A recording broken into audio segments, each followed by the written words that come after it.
Hi, and welcome to the Desert Lady Diaries podcast, a weekly conversation with women who found their home in the Mojave Desert. I'm Dawn Davis, and this is episode number 58. If you're a first-time listener, welcome. And if you're a returning listener, thank you so much for coming back. If you'd like more information about the podcast, previous guests, want to catch up on previous episodes, or just want to drop me a line, it's all at the website desertladydiaries.com. And I invite you to engage with me on social media, Facebook and Instagram at Desert Lady Diaries and on Twitter at Desert Lady Diary. I recently learned that September 30th is International Podcasters Day. I don't think there's a Hallmark card for it, but I think I'll celebrate a little nonetheless. Today, Morongo Valley artist and musician Wendy Lee Gadzuk talks about the differences in living in the Mojave and the Sonoran deserts when she lived in Tucson, how living in Tucson inspired some of her visual art, and also talks about the competitive process for applying for bartending jobs in LA. Welcome back to Desert Lady Diaries. I'm here today with Wendy Lee Gadzuk. She is a visual artist, musician, writer, and diviner living and working in the Morongo Valley. Inspired by our universal connection to the divine, she creates in various mediums, exhibiting her work regularly in Los Angeles and beyond. She plays guitar and sings, currently in a project called Stone Levitation, as well as a band from the San Francisco area called Andalusia Rose. I didn't know if I was going to be able to say that. She toured the country several times in her previous band, the 440s, including an opening gig for Motorhead. I was there the day the city of Los Angeles gave him a some kind of city certificate. Oh, nice. So I feel pretty honored to have been there that day. Nice. Her assemblage work is currently on display at the new Yucca Valley Visual and Performing Arts Center's Desert Icons exhibition. Welcome to the podcast. Thank you. You're welcome. Thanks for having me here. Sure. So talk to me about your first experience with desert. Desert in general. Desert in general, yeah. Well, I grew up on the East Coast, and then my band, as noted in the bio, the 440s, we did a lot of touring across the country, and that's really how I got to see this country. As a kid, I grew up, I would see the West Coast and the East Coast, but I never really saw anything in between. So during some of our tours, the band, the 440s, my husband, at the time, who was my ex-husband now, who we're still good friends, but he and I just kind of fell in love with the Southwest. And I guess it was in 2001, we decided to leave Philly and move to Tucson.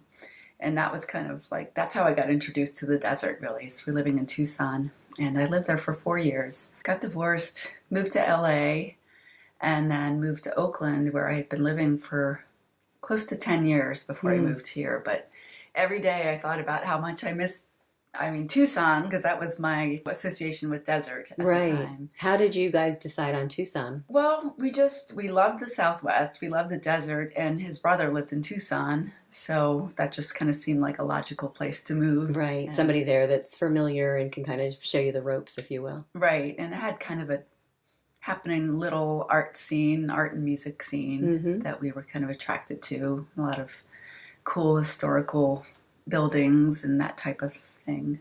Nice. So when you were in Oakland you moved to LA. I moved to LA for 2 years and then to Oakland. Oh, okay. All right. So then how did you come to be in the Joshua Tree Desert? Well, I had just, like I said, I just kind of thought about the desert every day. And I had a friend from art school in Philly who lives here, Kate McCabe. And, I would see her posts about this area, and I started getting really intrigued. I'd never been here before. I just kind of started thinking, I need to come out and visit.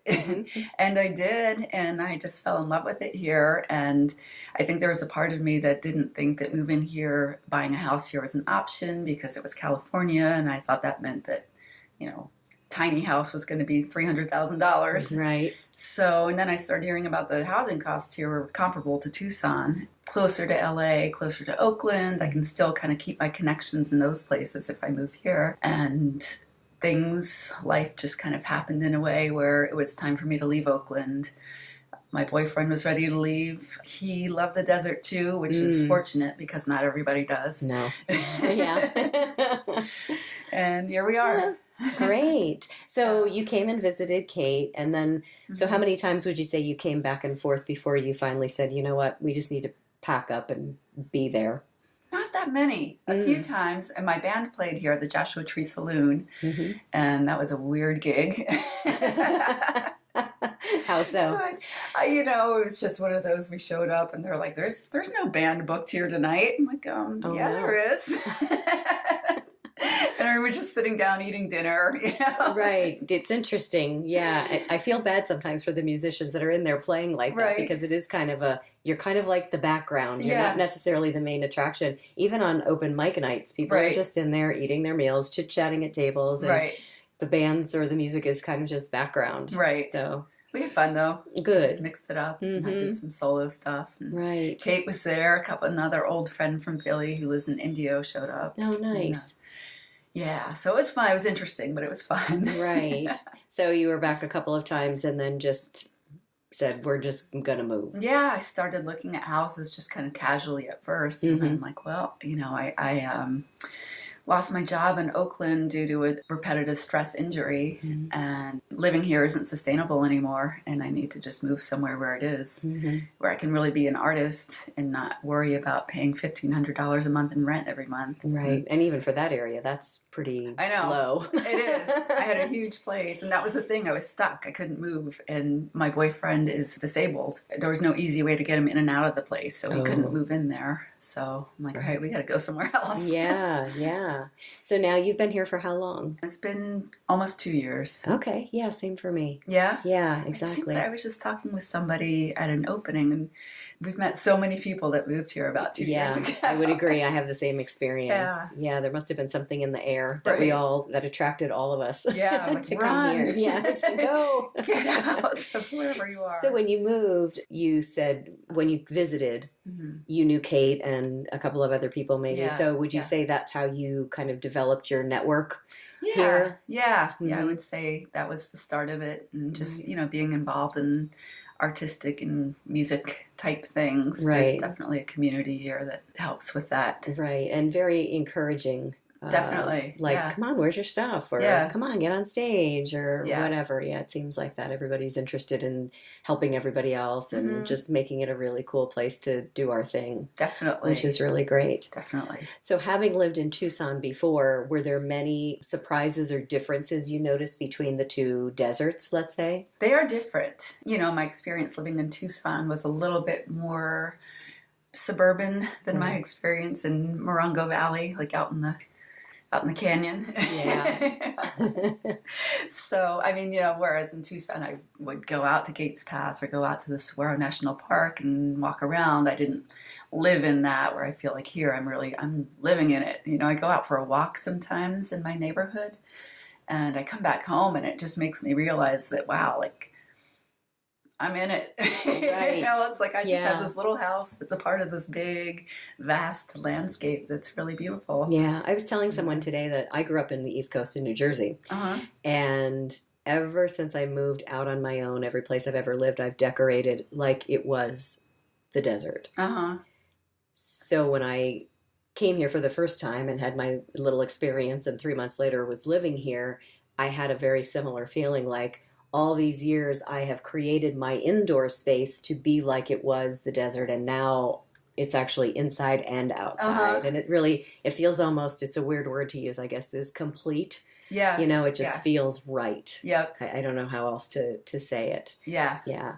And do you think there's a difference in feeling? Because I've not had someone on before who has lived in a desert and then moved to another desert. So can you talk about the differences in feelings there? Yeah, I feel like in Tucson, well, there's, the saguaros are just everywhere there. And there's something, I feel like they hold they hold spirits. Like that's what the native people think. Yeah. And, you can actually kind of, they talk about it at dusk when you go out to the park or wherever there's a lot of the saguaro cactus. You can see faces in them. Oh, wow. And I've seen that before, which is pretty cool. Yeah. So it's just a little bit of a different, we have different things here. Like I live in Morongo Valley, so I don't have Joshua trees where I live. Right. The landscape is a lot different, but it is similar to Tucson in that it's a pretty lush desert. I mean, Morongo Valley even more so than up in Joshua Tree or Right. Yucca Valley. And I think the difference with the Joshua trees is elevation. It is, yeah. It has to be a certain elevation in order for the trees to grow. They start maybe like 1 or 2 miles up from where I live is where they start, and it's just this line. You can see it. Do you go over to the Morongo? Is it the Morongo Valley Art Colony? Oh, I haven't been there. Gallery? No. Oh, you should go. I know. Yeah. I keep hearing about it and seeing the signs, and I've never been there. And I was expecting a colony as in like little, like the way Sedona used to be. I don't know if you're familiar with Sedona, but it used to be a little more of an artist colony where people had little places, almost like homestead cabins, but they were all closer together. And they just worked on their art, very similar vibe. So that's what I was expecting. But when I went, it was just like in a park, and it was like a recreation building.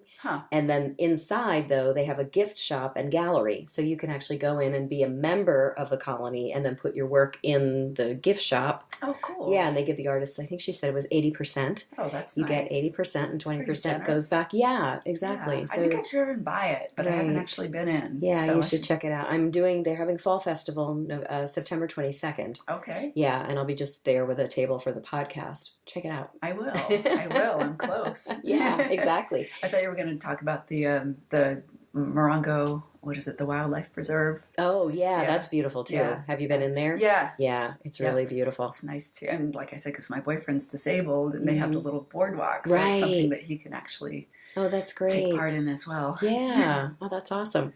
Yeah. So being a new artist and being in a desert icon show, how did that all pan out? As in, how did that come to be? Yes. Let's see. Michael McCall is somebody who, I guess we somehow became friends on Facebook a while ago. I don't really remember exactly how. And then another mutual friend, Kane Motter, who has Domeland. Yeah. I've been in the dome. Okay, yeah. It's pretty awesome in there. I think Michael was talking to him about artists that he might recommend for the show, and he brought me up, and I think Michael said I was already on his list to call, so it just kind of came together that way. Right. I haven't been able to get to the 2 past openings that they've had. Like the opening of the actual building was, I want to say, back in the spring. And then June. Yeah, and I had tickets to another show, as happens here all the time. Yeah. There's so much going on. I know there's a lot going on here. There is.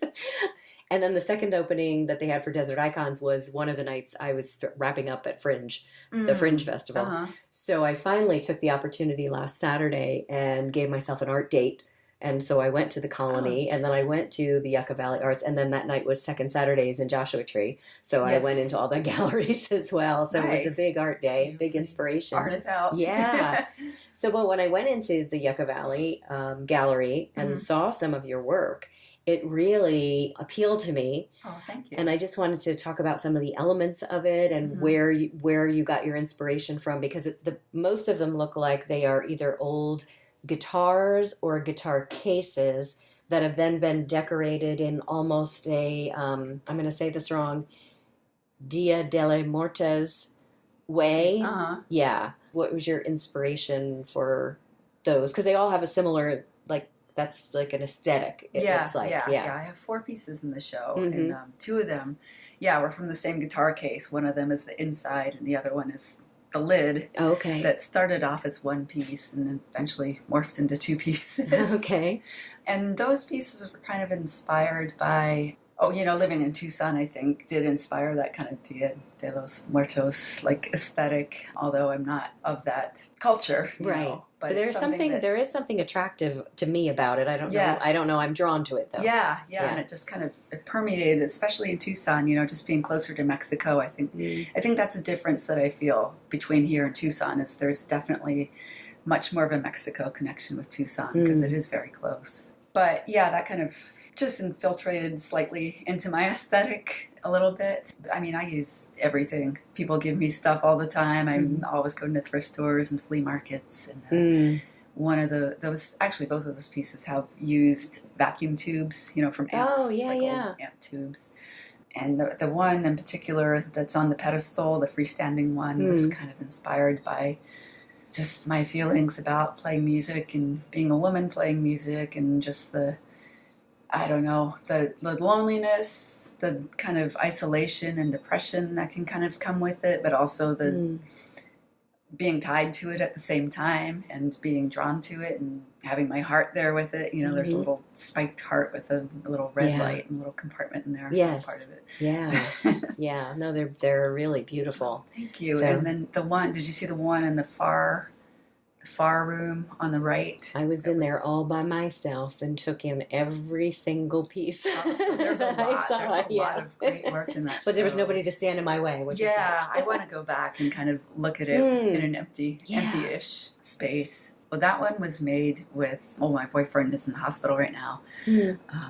And this has been kind of going on since April, where he was hospitalized for severe sepsis. Oh, dear. And I was doing a lot of wound care and a lot of nursing that was a little bit beyond my comfort zone. Sure, but, sure. You know, we do what we got to do. Right. So that piece was made with a lot of his medical supplies, medical waste, syringes. Oh, okay. I did see the syringes, and I was wondering what that... Okay. Yeah. All right. Syringe caps, and tubes, and gauze. So you've channeled that. Yeah. And made something beautiful out of it. Yeah. Thank you. Nice. Yeah. Have you talked at all with Jenny Q from Grateful Desert? I have not, but I think I met her once, but I've never really talked to her. Right. I think you should. And if you can talk even to her partner, Mishkin. Yeah. The two of them might be able to offer you some advice and some insight into that, because that's what Jenny had. She had sepsis? Yeah. Okay. Yeah. But it took her much deeper, and if you got time to read her book, I think... Somebody else just mentioned her book recently. Yeah. What's it called? Held Together. Held Together. Okay. It's sitting right over there. Okay. Excellent. Yeah, I picked it up the other day when I was in the shop, so I think that might be helpful. Yeah. Good. Check it out. Yeah. So we covered who you knew and who you didn't know. Well, what I didn't know about you was that you are a musician. And when your bio came and you talked about giving me a music, I was like, oh, how did I not know that? I just had this picture of you in the couple of times that we met as being a visual artist. So when did you start playing? You started playing on the East Coast, I think you said, right? Yeah. And how did that all come together with the bands and the traveling? And it started early. I started playing piano when I was 4. Oh, wow. Playing classical piano. And I took lessons for close to 10 years, maybe a little less. Played violin in there for a little bit. And I started playing guitar when I was a teenager. And it never really stuck. Like, I think, do you play guitar at all? No. I've always wanted to play piano. Piano, yeah. But I just have never made the time to do it. I tried the guitar once, and I had to actually they suggested I use an electric because the neck is smaller, because my hands are, my fingers can't reach. Yeah. But you have to be dedicated to build those calluses. Yes, I know. I'm starting to lose mine, but I've been taking a break from playing, but I need to get back into it. So they're starting to build back up again. But there's this kind of like a hump you have to get over, you know? Yeah. Where it's really hard at first, and you think, I can't do this, and this is, how does anybody do this? Right, it looks easy. Right. And, just as a teenager, I never got over the hump. So I kind of put it aside. And then when I was in college, my roommate was a bit older than me, and he wanted to start a band. He's like, needs a bass player, and he was just every day just bitching about not having a bass player. And finally one day I'm like, just give me your bass, like I'll be your bass player. Oh wow. So I started playing, and then we were looking for a drummer, and then somewhere during this process I met the man who went on to become my husband, and he was a drummer.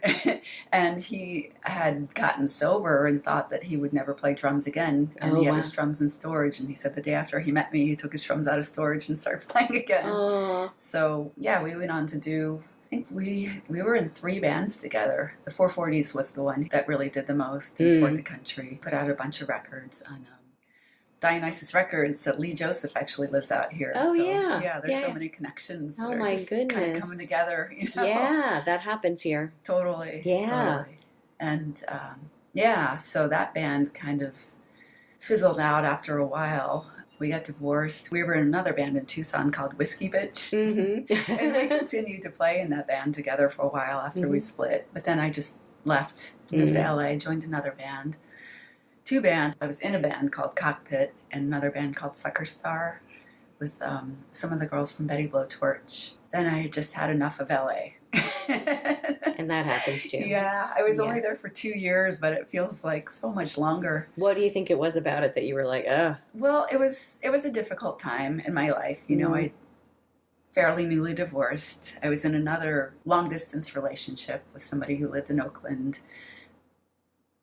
It was really kind of the first time that I had really been on my own. And I couldn't find a job. It was really, really hard for me to find steady work there. And I was looking for bartending, that type of thing. So was everybody else. Right. So you show up at an interview. They want to be able to go on auditions during the day and work at the bar at night. And those are like auditions too. I would show up to interviews and there would be 200 people there with their headshots and there was a sign-in list. And oh my some goodness. of them were, it was like an audition. They would have like a mock bar set up and you would have to like pretend like you're making drinks. Like, okay, next. Wow. Oh my goodness. It was nuts. It's competitive. It was so competitive. And there were, you know, so many times where I made it down to like the top 5 out of 200, but I was never the one. The one. Oh my goodness. It is like an audition. It is. Holy smokes. And so that was difficult. I didn't have a lot of money. I had a big van because I kept that for the band, you know, so that was my daily driver and gas was like $4.50 a gallon at that time. So just everything. I was like, oh my God. I can't do this anymore. So you can't survive. No. Yeah. No. And that weighs on you. You know, that makes it very stressful to even try and live day to day. Yeah. And even just going out looking for jobs. I'm like, okay, I just spent $30 in gas today, like looking for a job. Right. Yeah. How many more times can I do that? Right. Exactly. So, I mean, I did have work, but it was always a hustle, you know, and I never knew when. I worked at the Roxy. I was on-call bartender at the Dragonfly, but nothing was really steady, and you never knew how much money you were going to make going in. So yeah, I moved to Oakland finally with my boyfriend at the time, and I didn't play for a long time, and we split, and then I started a band called Andalusia Rose, and that's... Still, we never technically broke up. You know, we're still together. We just haven't really done anything since I left the Bay Area. But we do have a recording that we're kind of trying to finish right now. And hopefully that'll be out soon. Fantastic. Yeah. So Stone Levitation, tell me how that came to be. That is actually my boyfriend, Tony Buhagiar, and myself. And it's more just like a project. You know, we played one show at Bobby First Place in January, which was a lot of fun with... Trees Speak. That's Daniel Martin Diaz's band from Tucson. Okay. And the Renderers with Mary Rose. I've heard of them. I've never seen them yet. I haven't seen Mary Rose's band yet. Yeah. They're excellent. So we did one show, which was just more like kind of an acoustic thing with him on bass and me on guitar. And we're working on some recordings. We've got 3 songs up now on our SoundCloud page. And if you listen to the end, you might hear one of those songs. Right. I did send you one. So we're kind of waiting to see where that goes. You know, with his health issues, it's like... The idea of actually going on the road long term is not really an option, but you know, we can make a record. Right, exactly. Well, and there's so many places here too to play, even locally. I mean, from Morongo, you've got the Willie Boys, and I don't know, does the Monument Bar and Grill, do they do music there? I don't think so. You know, I haven't actually been in there, but I heard it's really small. It's really small. Yeah. I stopped in one day on my way home from somewhere, and I'm like, I need to stop in there because every time I come up through Morongo or go out. Oh, I should stop at the cafe one day for lunch. Oh, I should stop here. I should stop at the date place and get some fruit. And I never do because I'm always like, oh, I got to get to the train station or, oh, I got to get back home. Yeah. And I never stop. Yeah, I've been to Willie Boys. I've not been to Monument. Oh, okay. Willie Boys is great. Yeah, they really, I wasn't in there before these new people took over, but it's really big and it looks like a great place for a band to play. Yep. So that would be awesome. And then Gaddy's. Yeah, exactly. And then we have many open mics around with the saloon. And then they're even doing open mic out in Wonder Valley at the Palms on Friday night. Oh, nice. I'll check that out. Yeah. I've done a few of those at Pappy's, which has been fun. Yeah, those are always good. Yeah. Very good. Yep. Yeah. If somebody came to you and said, you know what, Wendy, I'm thinking about moving to the desert. What are some things that you would recommend to them, or what would you say to somebody who had that idea? Well, there's pluses and minuses, just like everything. And, you know, like we talked about, the desert is definitely not for everybody. A lot of people I know they don't like the heat, and it doesn't really bother me. And then the one thing, you know, now that I've lived here for almost 2 years, I've learned that everything that feels unbearable passes. It's like you just got to deal with it. Right. A couple months, like last summer, it was our first summer here, and it was hot, but I was prepared for that. But the bugs, oh my God, we had so many bugs. But then this summer, I don't know, we don't have as many bugs. Not as many, no. Yeah. Last summer was just insane. Like our whole house was just teeming with crane flies and I can't remember what those little black and red bugs are called. Not the stink bugs. No. Those are slow moving little tiny dinosaurs. No, but yeah, the creatures, just be prepared for the wildlife. Right.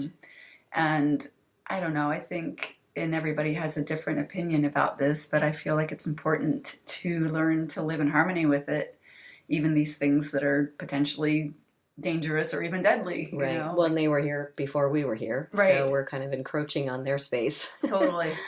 Yeah. Yeah. I mean, my first experience with a black widow, I was a little bit freaked out. There was one on the door and I didn't know what to do. And Tony ended up killing it. And I felt really bad after that. And the more I learned about black widows and observed them, I'm like, okay, I do not want to get bit by one of these, but they don't want to come near me either. No, They're exactly. so docile. Well, and so timid. many folks will post now online too. There's a snake. What do I do? Or there's this spider, and I've gotten some advice off of Facebook about how to manage that. I have a dustpan and a little hand broom that I use, and I said, I don't think when I bought this, I anticipated that really all I would be doing with it is putting bugs outside. Right. I got a thing my friend recommended called the critter catcher. And it's basically like a stick with a trigger handle and then a brush on the end that opens up like with the trigger. Oh, I saw that online. Then, you just put it over the bug. Right. And then lift it up. And take them outside, which is usually what I do. It's a little trickier with the, without them being enclosed. Right. I have to make sure the brush, and I'm not crushing them with the brush. Right. For the most part, yeah, it's not too bad. That one's proven invaluable to me. Like we get those big huntsman spiders on the ceiling, only in our bedroom. Must be something about that room. Right. Or it's their entry point. I think it is. Yeah, somewhere in there is their entry point to it. Yeah. Do you get to spend much time in the park? The Joshua Tree?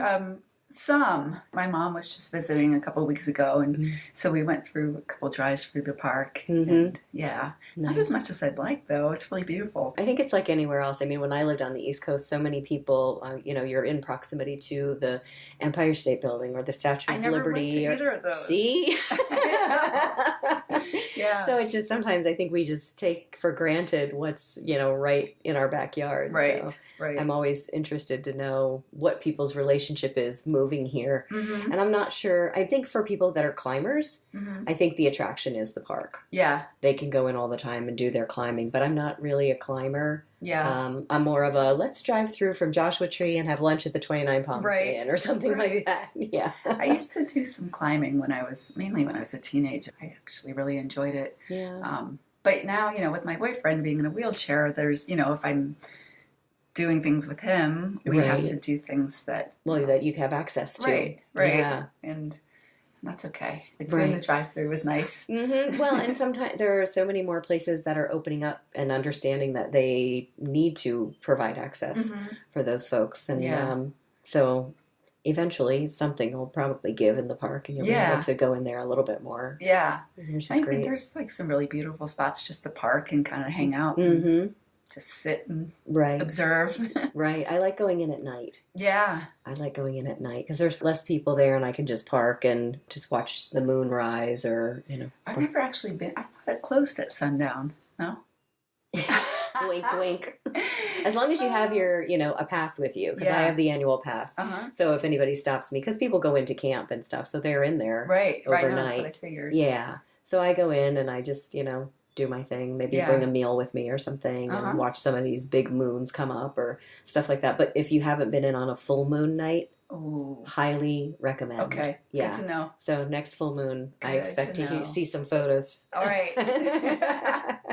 About that. But just to kind of get back to your question about telling, what would I tell somebody? That's mainly it. It's just that, there's beware of the critters and the heat. And just, a lot of people think that living out here, you're just isolated and away from everything. And the one thing that I like about living here is that you do have that option to do that. Right. But you're also, there's a nice community in this area, and then you're close to Palm Springs, and it's a 2-hour drive to LA. So you can really kind of be a part of a lot of different things if you choose to. It's nice to dress up and go down and have dinner. Right. Down in Palm Springs. Yeah. Be fancy for a night. Yep. It's really true. Or go to the hospital. That's what I've been doing. Well, you have to kind of maybe they probably don't let you bring food in there, I was going to say. No, okay. Oh, He's actually in a nursing facility now. Oh, okay, yeah. So, make it fun, bring balloons. I don't know. You can be different. Yeah. Where can people find your art and your music? Well, my art is on my website. It's www.wendyleegadzuk.com. My last name is Gadzuk. And I will definitely put that in the show notes. Excellent. So that's my art website. I'm on Instagram. You can just kind of look up my name. My band, AndalusiaRose.com, is where you can find all the music for that band. Okay. And Stone Levitation, we have a SoundCloud page. So if you go to SoundCloud and do a search for Stone Levitation, there we are. I really appreciate you coming and talking with me today. Well, thank you. I'm glad we finally did this. I appreciate you asking me. And if you want to learn more about Wendy and her art, she'll be on a panel discussion at the Yucca Valley Visual and Performing Arts Center on Sunday, September 30th at 4 o'clock. Wendy is one of 10 artists on the panel, and another artist on the panel was also on Desert Lady Diaries, and that is Sant Khalsa. Her episode is number 24 if you want to check her out. And don't forget, we have a song from Wendy and Stone Levitation at the end. Thanks so much for listening to the Desert Lady Diaries podcast. I want you to know how much I appreciate you taking the time to tune in. If you heard something that inspired or enlightened you, I'd love to hear about it. Send an email to desertladydiaries@gmail.com or start a discussion on the Desert Lady Diaries Facebook page. Next week, Joshua Tree resident Michigan Warbler tells the story of how love brought her to the desert and the life and death situation in which she soon found herself and her then new girlfriend, now wife, Jenny Kukunda. And if you have a moment right now, would you rate the podcast or leave a review? Even if you're listening on SoundCloud or YouTube, you can like this episode, give it a thumbs up, or leave a comment about the episode. I really like hearing what you think. Thanks so much for listening. And now, Stone Levitation.